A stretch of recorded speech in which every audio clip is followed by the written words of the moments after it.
initial how we came up with Rush of Blood was when we started experimenting with VR. We looked at what people were saying don't do, and so one of the sort of really early messages about VR was just make the player static, just allow them to look around and don't do anything, don't accelerate, decelerate, do fast movement. So we started experimenting in how to do a roller coaster really, really well in VR. The idea started to morph of adding shooting, so you're sort of literally on-rail shooter. And then when we started to think about, okay, well, what was the setting, we were probably 6-8 months away from the completion of Until Dawn. So we said, okay, well look, there's this huge world, it's amazing. And so we came up with the idea of actually setting the game inside the mind of one of the characters from Until Dawn.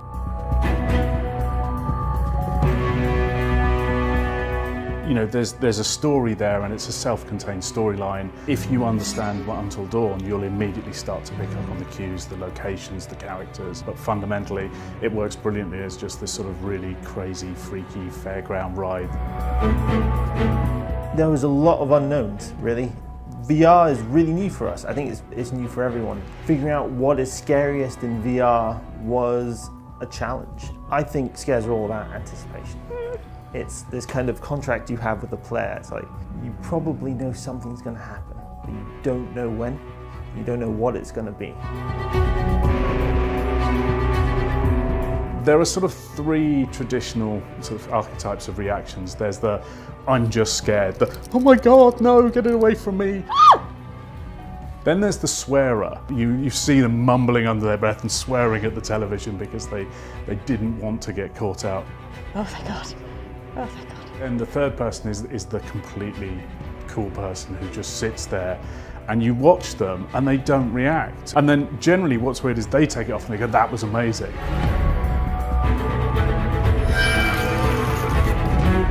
There are three aspects of horror. There's terror, which is the impending feeling of doom. When the hairs on the back of your neck start to go up. And there's the horror, which is the moment of, you know, on a surprise or a jump scare, is that moment of, oh God, and you get shocked by something. And then there's disgust, which is the gore and things like that.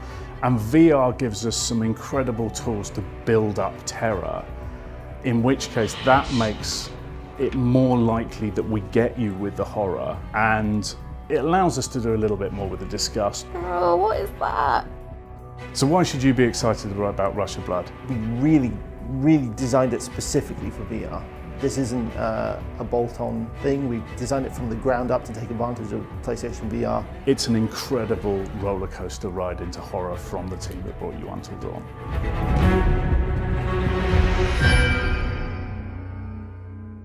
PS4 for the players.